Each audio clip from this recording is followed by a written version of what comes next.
have a great pleasure of moderating the next session on community engagement through city museums.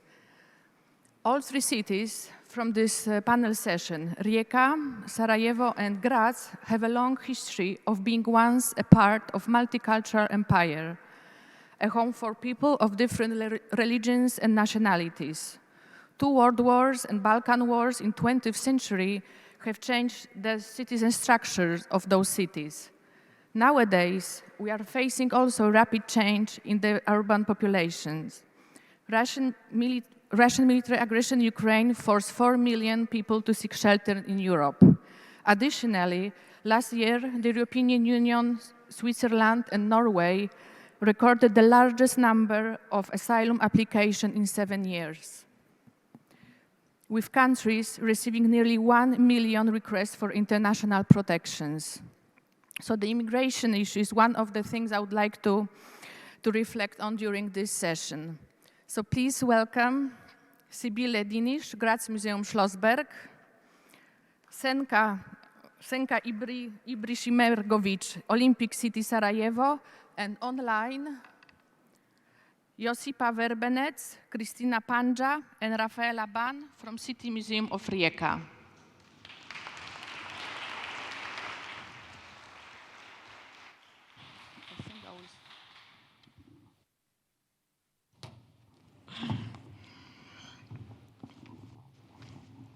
So, who would like to start with the presentation, Senka or you, Sybille? Yeah. The presentation, yeah. You can start.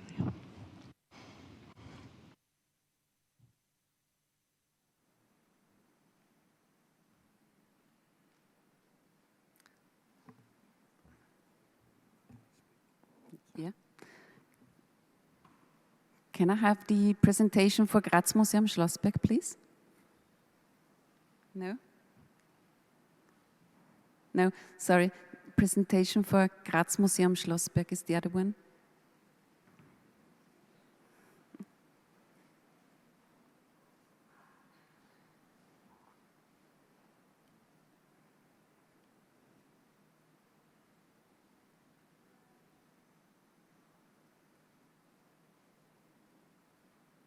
Thank you very much.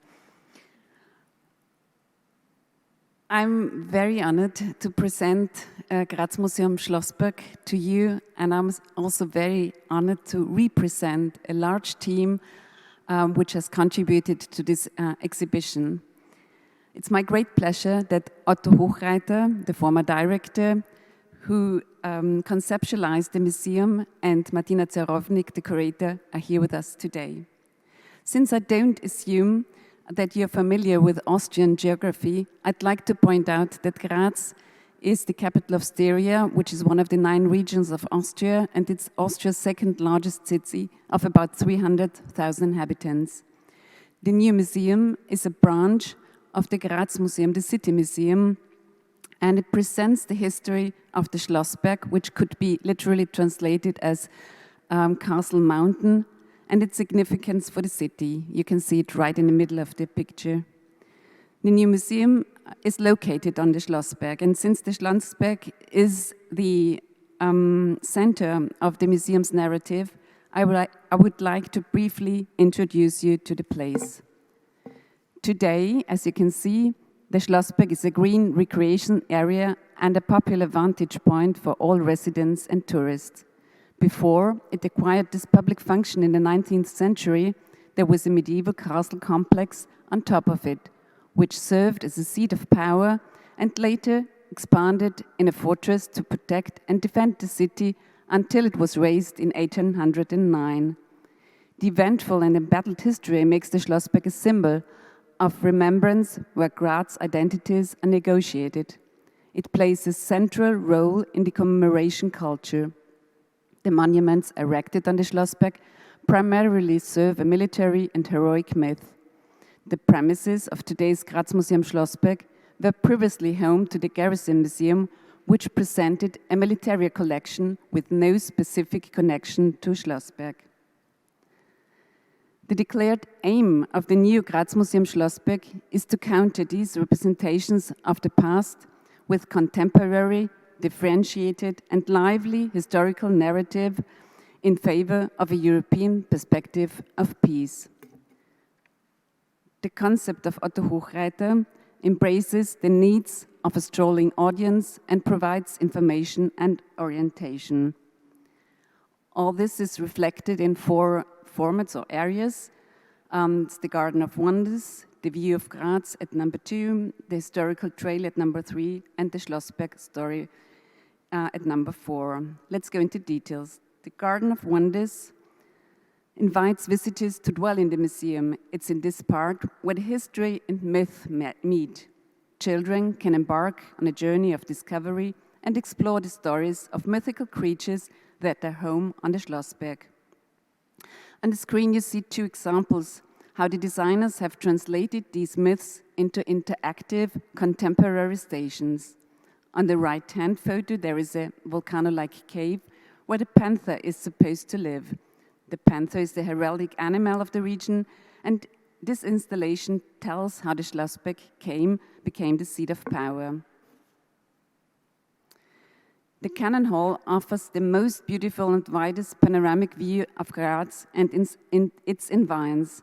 This view is completed by a large swiveling touchscreen that shows a live image of the view, which can be scrolled to display and name specific locations and buildings. At each of these spots, visitors can start a journey into the past and learn what these locations and buildings looked like in different times. The historical trail leads to significant buildings and monuments of the Schlossberg. Fascinating exhibits tell from the former seat of power and the fortification up to the landscape garden and the leisure experience today. The Casemate, with its enormous dimensions and meter-thick walls, is an impressive spatial experience itself. As to content, the center of the space is the newly created Schlossberg model. Multimedia projections on the model and on the walls connect the fragments of history learned in the previous formats. At the climax of the projection, visitors get a glimpse of the belly of the Schlossberg, when interior spaces, such as a network of air raid shelters built during World War II, become luminously visible inside the model. This cross-format concept enables different perspectives on the story. Along the interests, visitors find their own way through the exhibition and can delve into the topic at different depths, discover connections, and develop their own perspective. The formats also overlap formally, despite the differences. Another important aspect is the disability-friendly and inclusive design of the entire area and of the museum. The museum is fully accessible and offers additional services for blind and visually impaired people. Already in an early conception phase, members of the independent living movement trained all people involved in the project, from the construction management to the architects and curators, on issues of accessibility and inclusion. As a result, the structural accessibility measures go far beyond the legal requirements. Ramps now make it possible for everyone to visit the interior of the former fortress and for all visitors to look out over the city from the highest point of the museum. Together with visually and impaired people, the curators developed also tactile models. An inclusive audio guide was also co-developed with blind and visually impaired people. It provides an audio descriptive version and a version in plain language. All of the aforementioned measures not only enable people with disabilities to visit the museum, but also represent, and that's really important to us, added value for everyone. For those who have problems walking, for those who travel with baby carriages, and likewise for wheelchair users. The inclusive audio guide not only supports blind and visually impaired people, but also facilitates access to the history of the place and thus to a part of the city's history to people who are new to the city and or have limited language skills. Furthermore, there are also facilities for workshops with and for different communities and educational programs. And the museum has become also a popular place for artists and their work. The visitors value the inviting gesture of the museum, the high degree of the visitor friendliness, and the meaningful experience provided by the way the content is conveyed in the respective formats. We also get very positive feedback from people with a variety of disabilities. So far, it seems that the museum delivers on the promise of being a museum for all. Thank you. Senka, Rijeka maybe. Could we connect with Rijeka Museum?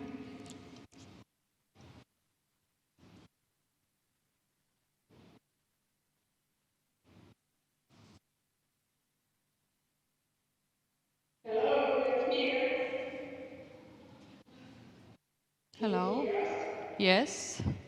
Oh, great. So we can start with our presentation. So greetings from Rijeka, and thank you for the opportunity to present our story online. Hi, hello, hi, hi. So we can start. The City Museum of Rijeka is a cultural institution which operates in three locations. The Cube as a place for occasional exhibitions, then exhibition Rijeka Stope, the first in the world, and the third Sugar Palace with permanent collection. All three with the task of familiarizing the public with the heritage values of Rijeka, observing them within the local, national and international context. The museum does so by researching and conserving historical materials, organizing exhibitions, expert guidance, and educational programs, also by publishing editions or 100 in 20 years that are thematically connected with the museum activities. In this respect, it is guided by professional standards taking into consideration expectations of diverse categories of visitors, including the one that sets to become owning the development strategies of the museum. The City Museum of Rijeka acts as a large member place of the surroundings in which it's located.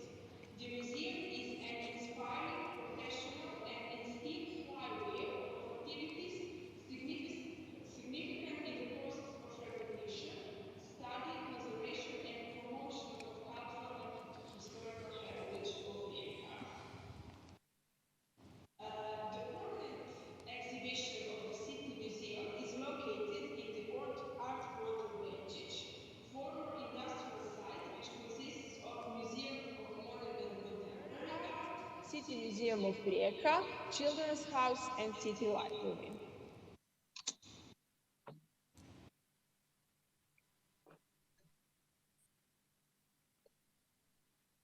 The permanent exhibition offers an insight into the economic, political, cultural, educational, scientific, and sports history of Rijeka in the period from the 18th to the 21st centuries and shows the history of its residents during 250 years. The former sugar refinery became tobacco factory, then Benčić, an iron foundry, and in the end, a city museum. Everything has been done by placing Rijeka in the European context, by connecting it with Vienna, Antwerp, Budapest, Rome, and other European cities, as well as those on other continents, such as New York. The basic material for this has been provided by the museum collections. The museum is to act for the good of all members of the community that it makes part of, helping Rijeka become an empowered city that respects the values that have formed it. The museum also acts as a reminder of the actual significance of the city heritage, considering it to be a well of experiences useful in the endeavor for Rijeka to open new development pages. The permanent exhibition won the Croatian Museum Society Award for the year 2020. Besides the permanent exhibition, Sugar Palace holds the exhibition Unknown Klimt, which displays works of young Gustav Klimt, his brother Ernst, and their colleague Franz Mach for the Rijeka National Theatre. It was planned for the European Capital of Culture 2020, but it was postponed due to COVID. It was in the end successfully carried out and recognized by the Croatian Museum Society as the best exhibition of 2021. Museum organizes various activities for its audiences, such as guest exhibitions, exhibitions and educational programs for children, and reaches out to public through different communication channels, web and Facebook pages, local newspapers, radio and TV stations. Museum offers a virtual tour of the permanent exhibition as well. It offers a children's guide, art workshops, and treasure hunts. City Museum of Rijeka has put a lot of effort in making our programs and locations accessible for vulnerable groups with audio guide for the permanent exhibition and by developing suitable exhibition and workshop programs. Museum hosts numerous community engaging events, such as events carried out in a cooperation with institutions within the quarter, Children's Festival Toboggan, traditional manifestation in December, Winter Stories with Benčić, workshops, new stories about Benčić, as well concerts, fashion shows, expert conferences, book presentations, and education of tourist guides in Rijeka. We have noticed high visitor attendance during the grand opening and the night of the museum, but now we can focus on some challenges that we needed to cope with. The biggest challenge of them all was to finish the exhibition during the pandemic time. And after that, we managed to do the grand opening in the mid of the COVID pandemic, when most of the museums were closing. Because of the great interest, like you can see in the picture, people waiting in the line for the tickets, we needed to organize small groups in schedules to follow all COVID measurements. In the first week of this free admission, we had 2,350 visitors in the guided tours. Although there was initially a great interest for the permanent exhibition, later emerged the problem with attracting different groups during the whole year. We need to be aware that the culture is at the bottom of the average resident list of priorities in Croatia. We were very excited to see the change that European Capital of Culture would bring, but there wasn't any. Basically, European Capital of Culture didn't happen. Almost all programs were cancelled due to COVID, but we expected a lot more of the locals, but that didn't happen. We now can ask ourselves, was it because of the attitude of the locals or for the unfriendly global circumstances? We would like to point out a few more things that we see as a challenge. Our museum is not on a walking distance from the city center, and there's also not bus stops which tour buses can use. Also, part of the quarter is still under construction, so there is a lack of other amenities. And for the end, these are some goals and long-term plans that are directed to attracting a greater number of visitors, greater audience involvement in the creation of programs, more modern communication channels, volunteer programs, infrastructure adaptation for larger events, organized parking for tour buses, lounge area and catering establishments within the museum. And we would like to conclude our presentations with two open questions.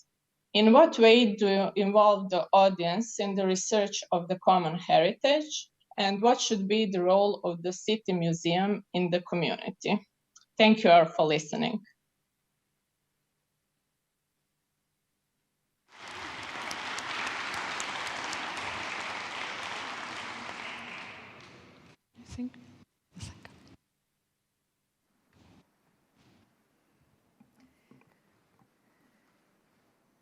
It's okay, I think.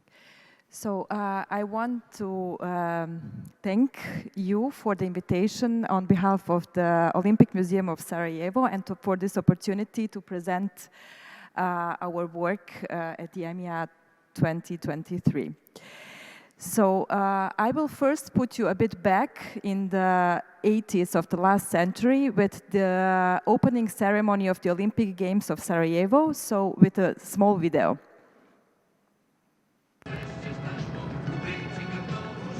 Thousands of Yugoslavia's residents in colorful, high-tech couture enter the stadium for opening ceremonies. Crowds line up shortly past dawn, though all hold tickets, and ceremonies won't begin for hours. Finally, only moments after 2 o'clock, in a celebration that is vast and grand, colorful and diverse as the world itself, the Olympic Games begin. 50,000 spectators, 15,000 athletes, 49 nations together in peace.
On behalf of the International Olympic Committee, I should like to thank the organizers and the people of Yugoslavia for the great efforts they have made in organizing this 14th Olympic Winter Games here in Sarajevo.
So immediately after the establishment of after the Olympic Games, the Olympic Museum was established in the one villa that was built during the Austro-Hungarian period. And it was a private villa, Villa Mandic, that was later dedicated for the public purposes. As you have seen, like since 30 years in Sarajevo changed a lot of things. We had Yugoslavia at that time, and 8 years later, there was a war in Sarajevo, in Yugoslavia and Bosnia and Herzegovina, and the first building that was destroyed was, like cultural building that was destroyed, was the Olympic Museum Sarajevo. That was actually granulated and burned down. And a lot of artifacts were saved, fortunately, by the workers of the museum, of the Olympic Museum at that time. And they were placed safe during the war. The building was unfortunately under very bad conditions during 20 years after the war because no political will and also no money was founded to reconstruct the building. And in these images you can see a bit the conditions of the building in the 20 years after the war. But then finally, the city of Sarajevo, together with the International Olympic Committee and the National Olympic Committee, decided to reconstruct this building because it is a very important significance, Sarajevo as an Olympic city, but not only because of that, it has a big memory also and importance of education of kids for sport activities that are still active in the Sarajevo surroundings. So in 2017, the agreement was made, and very quickly the projects were done. In 2018, the reconstruction began, and it was very fast finished for Sarajevo conditions. It was finished in 2020. Unfortunately, during the pandemics, as we all know, a lot of museums closed caused the pandemics that was catched in all the world. But we had a chance to open our museum in this year. And the exhibition inside was totally modern setup. And the building is the national treasure, so we have to keep the facade and as a national monument. The exhibition inside is combined with the artworks that were donated for the purpose of the Olympic Games to Sarajevo, and also combined with, of course, sport activities and some memories of the sport athletes that were in Sarajevo at that time. The opening ceremony was grandiose.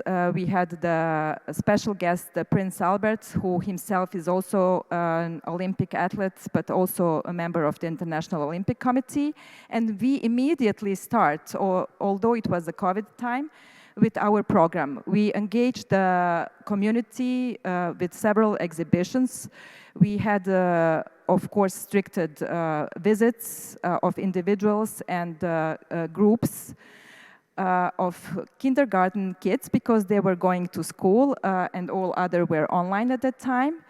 And we organized also exhibitions and competitions for kids to design and draw the Olympic values of the city, and they were very happy, and we were very happy to have them as a young public that has to really inherit this memory of the Olympic spirit of Sarajevo and to carry it further to all the generations.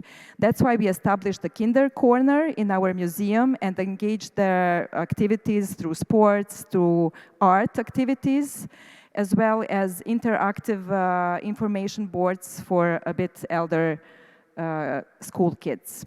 We also activated the museum for seminars, video presentations on different topics that have really the subject that fits into the Olympic Museum, such as University Academia of Sport faculty, as well as Olympic promotions of the future cities, like here Paris, that next year will host the Olympic Games. And also we included and tried to include the disabled people and to promote their activities in our museum. We also have collaboration with local stakeholders that support the kids from all over Bosnia to come to Sarajevo to visit museum, which is a very big project, but it is very important to us that all kids have that opportunity to visit and to see the museum and to learn about these values that are really for us important in this society that is segregated through very different nationalities and religions living there. So we try to find the language that is unique for everybody. We also engage our academia and professors to deal about the legacy that is Olympic legacy that is very important but still not very conserved and preserved and in use. And we also apply for different promotional activities like EMYA and conferences that will be very important in order to enrich the activities of our museum. We have many international visitors, like actors that are coming to Sarajevo Film Festival during the summer, but also people who are who have some kind of memories from the Olympics from Sarajevo that want to donate it to the museum. And we collect all these objects, and we will make a big exhibition next year for the 40-year celebration of the 40th of the Olympic Games. We also plan to make a big event next year with the Olympic athletes that were in Sarajevo during the Olympics. So we had this year also some kind of small preparation and visit of some athletes in Sarajevo. And in order to enlarge our activity, we invited the students of Academy of Fine Arts to produce the souvenirs for museum. So we managed to do this also in this short period because we are just 2.5 years open. We also promote the value of the house where the museum is seated. It is the national monument built and designed by Karlo Paržik, which is our Austro-Hungarian architect, and we participate also in the touristic promotion of the city in different programs that they offer to the tourists, like this Sarajevo card that is also new for our city. And since the opening, we had 25,000 visitors, which is very, for us, huge, as the pandemic years were also behind us. And what is also very nice program, the Sarajevo city wants to compete for the next Winter Olympic Games together with the Olympic city of Barcelona in 2034. There is an idea to compete together. I don't know how, but they want to do it. And for this purpose, we are also engaged students of architecture to imagine the new Olympic village that could be constructed in a sustainable way around the city of Sarajevo. And looking forward to the new Olympic flame in Sarajevo, I want just to thank you on behalf of all the team, which is small and but dedicated to work and to promote the Olympic Museum of Sarajevo. Thank you.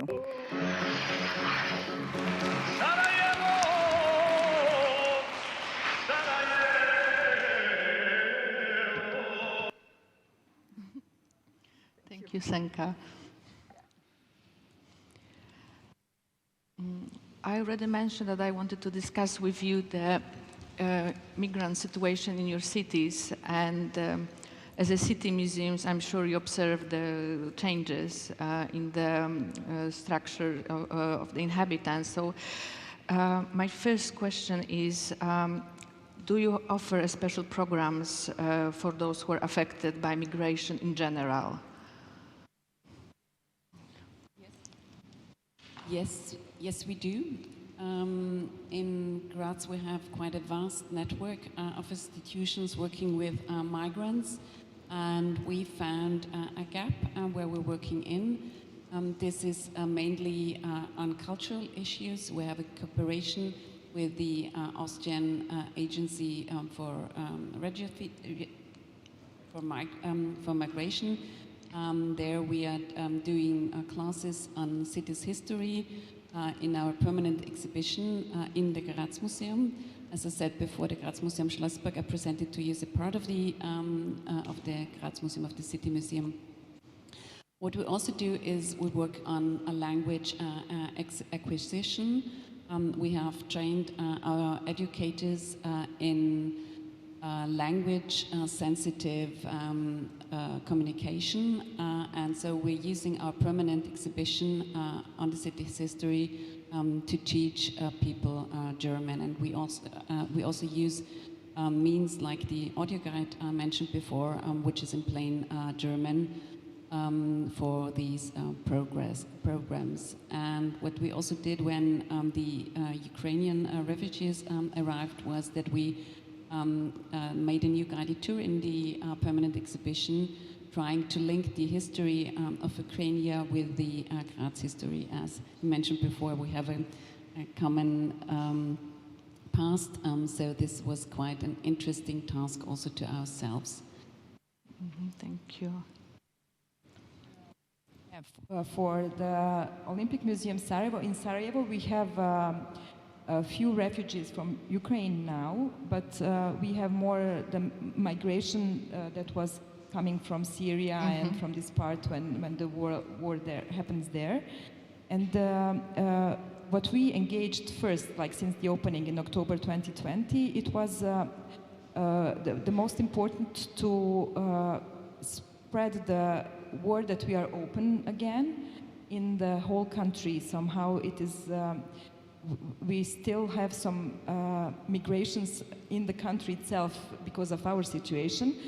But we try to make together with the city of Sarajevo and the other municipalities also the programs, special programs that we want to improve also this year, to invite also more and to make programs to more, even to have them some kind of voluntary work or to include them in participation of the work of museum if they want, because we have several students that we hosted during the past 2 years that voluntarily wanted to come to research in the museum. So somehow the work of the museum is visible wider.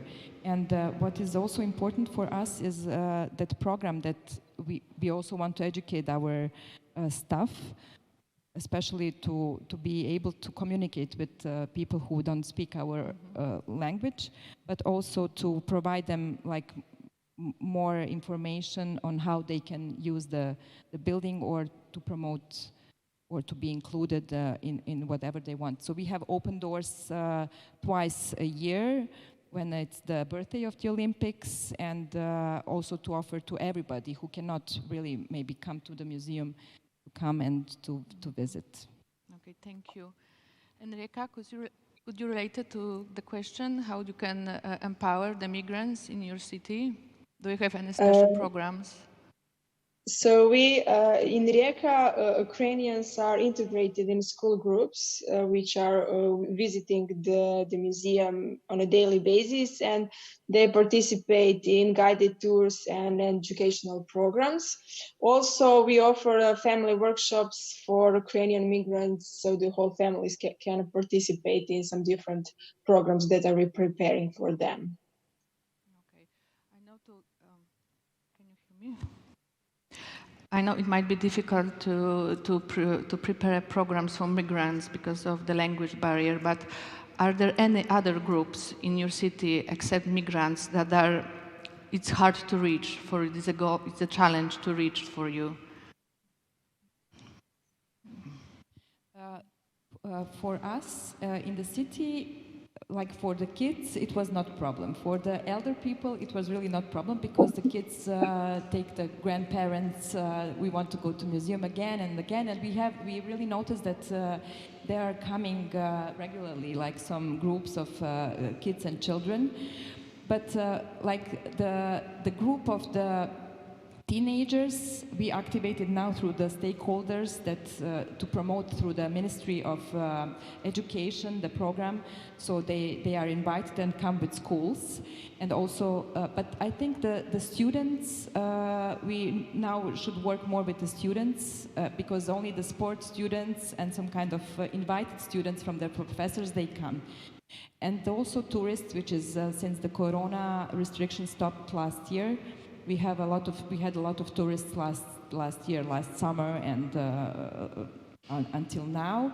So I think our minorities in the city, which are like Roman population, they are a bit somehow excluded. They are not. So we think to work first with our own like minorities that have some kind of communities that are like micro worlds in the city.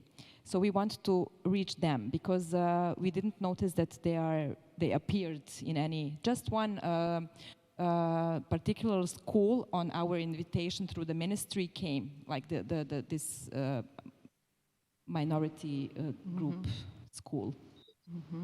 So, and also we work on this, because these kids were a bit disabled, like partially, they didn't hear well, and they came with support of their teachers, and that was just one case, and also the blind kids, blind school. So we want to reach them more, and also to make more support, because now in our museum we don't have really a lot of opportunity that they can read the stuff like the blind people population.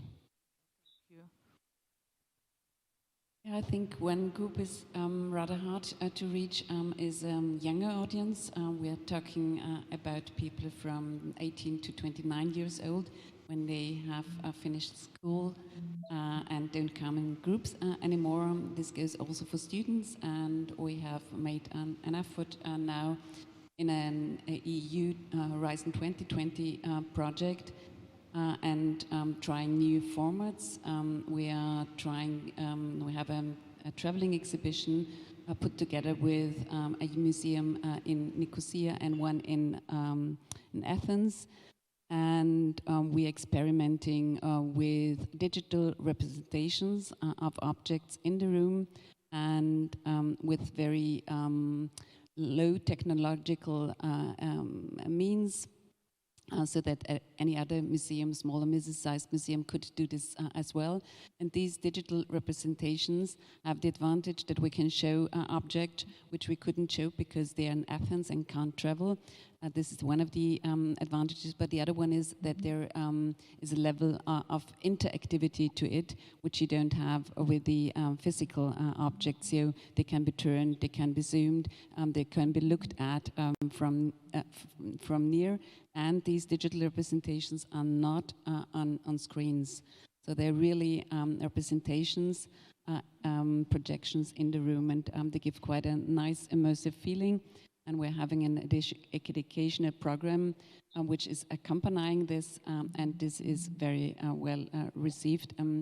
Topic is on conflicts, and we are doing a conflict training and offering this. And I think this is one of the ways we perhaps can also reach younger audiences. Okay, thank you. And same question for Rijeka. Which citizens group is the hardest to reach in your city? We have most problem attracting people from the age of 18 to 30 and maybe older, because we have a lot of visitors with school groups. Younger people are really interested in our work, but when they exit the school system, that interest suddenly drops. We do have programs for them. We are organizing workshops for adults and elderly. But the working people seem to be, working local people seem to be the least interested in our programs, and we really are working towards changing that. We do have lots of programs for people from vulnerable groups, such as tactile exhibitions and similar programs, as well as an audio guide. Okay, thank you. I think we are already behind the schedule. It should be coffee time, but one more questions. Are there any programs with special needs? I know you Graz Museum, you say this is a museum for all. Could you say us something more and reflect on the problem of the visitors with disabilities in general? Yeah. In 2016, there was the Special Olympics in Graz, and we programmed an exhibition on the lives of people with intellectual disabilities. And since then, this topic was a topic in our institution. And we are part and have co-founded also a network, which is a city-wide network, where we aim to enable and facilitate the cultural participation of people with disabilities, and also take into account their needs and wishes for programming. So this is a group of cultural institution, artists, disabled people from People's First Movement. And last year we hosted this network, and we did an exhibition on Graz posters, which is an exhibition which is totally inclusive on all levels and was from the first step on developed together with people with disabilities, and it's multisensory. So I think it's working with this group is very rewarding, needs a lot of resources and needs also a lot of patience. We are also having a program where we are training people with intellectual disabilities how to access a museum, what a museum is, and what they can do there. So there's a lot of effort we're putting in, but I think we're gaining also a lot. And everything we learn there, we can use for all other groups. As I said before, everything we do for these groups has to be also an added value for all and everyone. Since the Olympic Museum was reconstructed in 2018, after the war, we have in our society a lot of people with physical disabilities. So we adapted the building, although it is an Austro-Hungarian building under the national protection. We have the special, of course, entrances for the people with physical disabilities, and we also have organized tours for them. We promote it also through the city of Sarajevo. And as I said, we had individual group visits of the schools who are for the intellectual disabilities people, but also blind or people who cannot hear, kids especially. And these are really special then guided groups. And we also work that program of their visits through the Ministry of Education. And also we want to work more to improve this because, this is really important to not feel this people out of the society, to include them in our program and also to educate them. That is really our goal. Okay, thank you. Ika, can you tell us something? How is your palace? How did you manage during the reconstruction to make people with disabilities visit your museum? Yes, we also put a lot of effort in making our locations and the exhibition more accessible for people with disabilities. We have the entire wheelchair access through the whole city museums. We have parking spots, toilets, so they can enjoy all the permanent exhibition on 2 floors. Then we had also audio guides from this year that help visitors with disabilities to enjoy their exhibits more easily, and also they can provide informations with much more different formats as a pictures, as a voice, and etc. We also have interactive guided tours for groups, also for school groups with children with disabilities. That is much more an accent on exploring the exhibits, so they can touch. It's much more accent on this interactive part, and it's some different approach, of course. Also, we have workshops and more that tactile sensory friendly workshops. Behind us, you can see these sugar loaves that were made on these workshops, and they are connected to the whole team of the Sugar Palace and the shape that sugar was produced at that time. Also for this year, we planned the exhibition of blind ones.